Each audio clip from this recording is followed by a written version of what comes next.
Ensinamentos de um Iniciado, Capítulo 20. Nosso Trabalho no Mundo, Parte 1.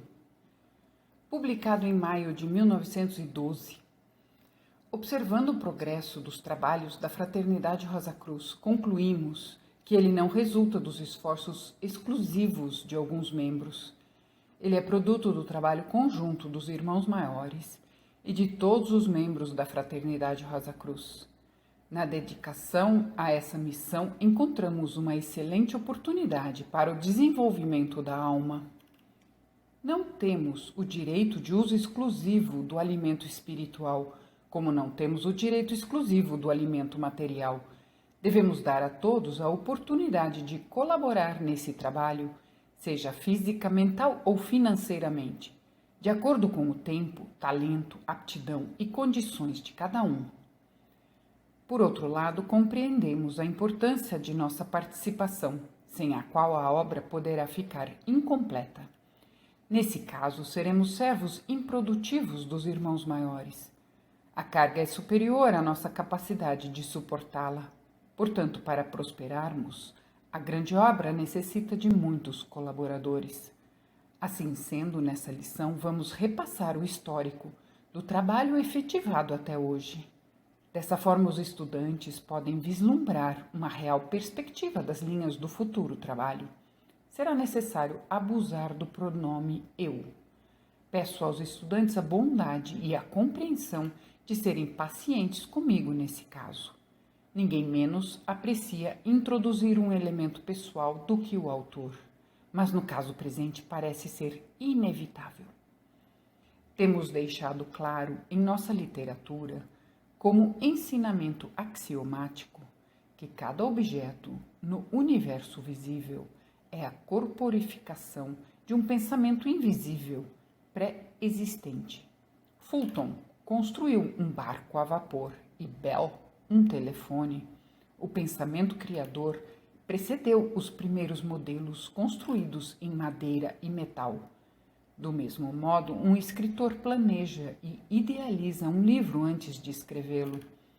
Uma ordem de mistérios também deve idealizar e planejar sua filosofia espiritual para suprir as necessidades das pessoas que foi encarregada de servir.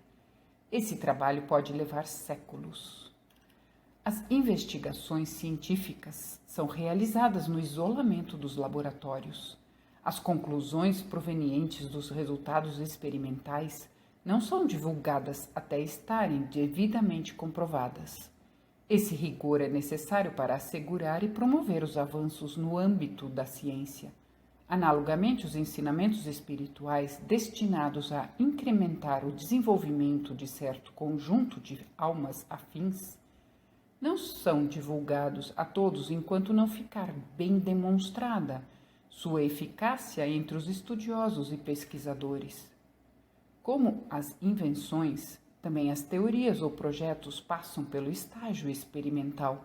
A menos que comprovem alguma utilidade, serão rejeitados.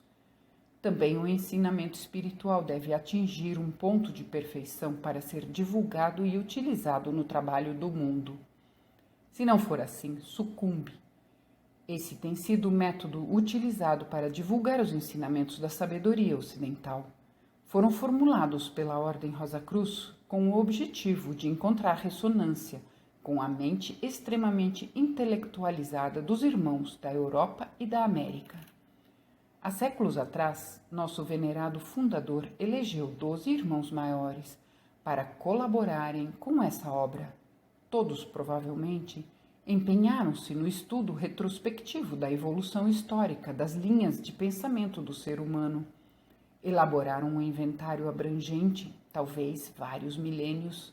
Dessa forma, consolidaram com fundamentos uma concepção apurada da direção que provavelmente assumiriam as mentes das gerações futuras. Puderam também antever suas inclinações e necessidades espirituais. Analisando o contexto dentro de diversos ângulos, procuravam identificar os pecados dominantes em nossos dias.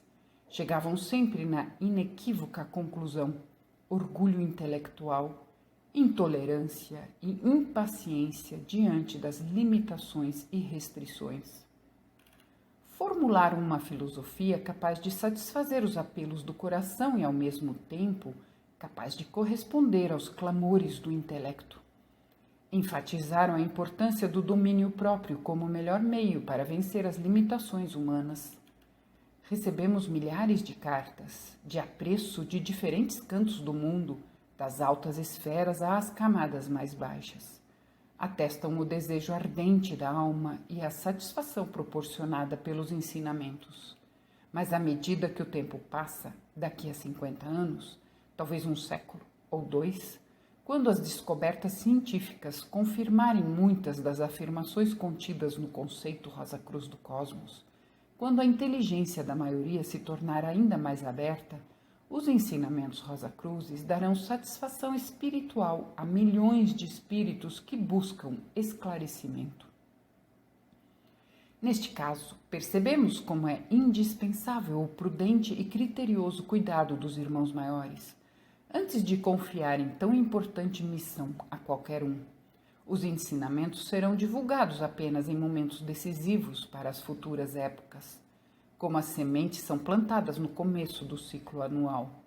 Também uma semente filosófica, como os ensinamentos da Rosa Cruz, deve ser plantada na primeira década do século, quando se inicia um novo ciclo. As publicações devem respeitar esses períodos. Se passar o prazo, aguarda-se outro momento oportuno. O mensageiro dos ensinamentos escolhido em 1905 foi considerado inapto. Então, os irmãos maiores se voltaram para mim. Fui testado e aprovado em 1908. Desde então venho recebendo seus ensinamentos.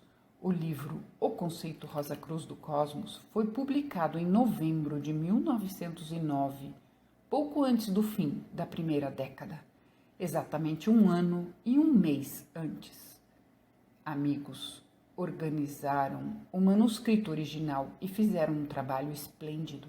Entretanto, é claro, ainda era preciso revisá-lo antes de destiná-lo ao trabalho de impressão. Depois li as provas já impressas, corrigi e encaminhei para a nova impressão. Tornei a lê-las e os erros foram corrigidos. Depois de paginadas, li novamente. Dei instruções ao pessoal da gráfica sobre os desenhos e a correta posição de cada um nas páginas no livro, etc. Levantava às 6 horas da manhã e trabalhava até o início da madrugada, normalmente entre meia-noite e 3 horas da madrugada. Assim foi durante semanas.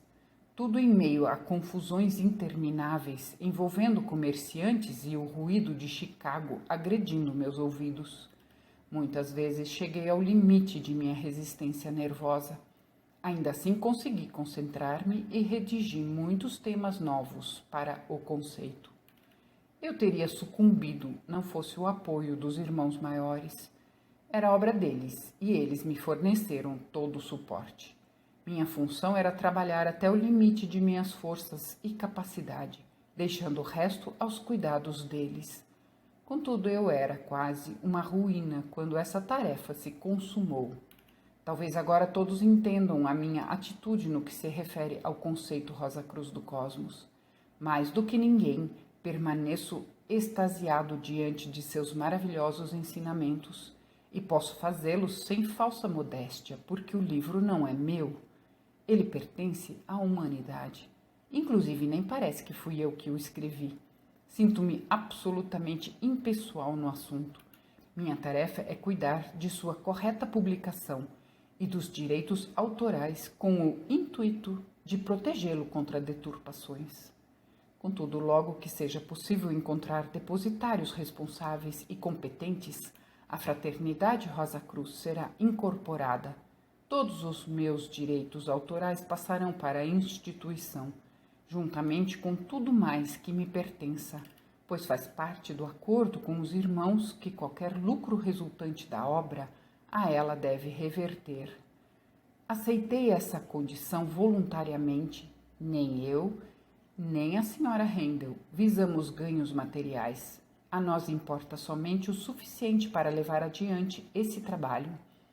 A abençoada missão é para nós a melhor recompensa. É mais preciosa do que qualquer dádiva material.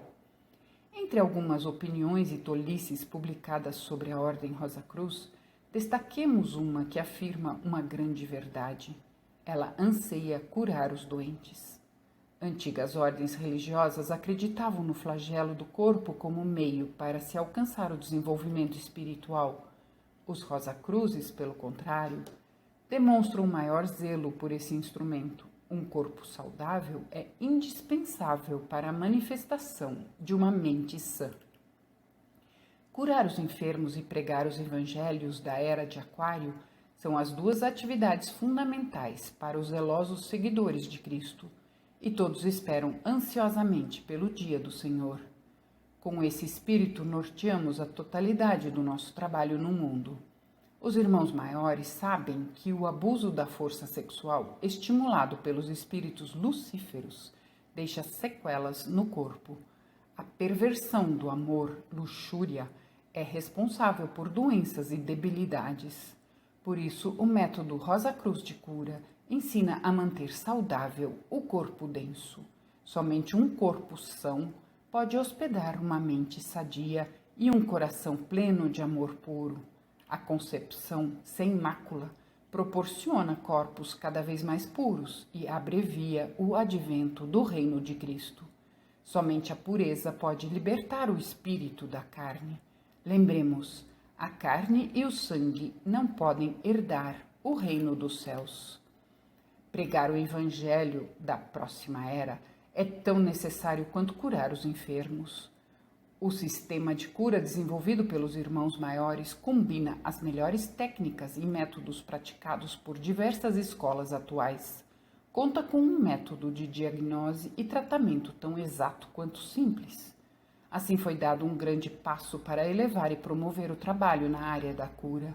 Como dizem, das areias da experiência às rochas do conhecimento exato.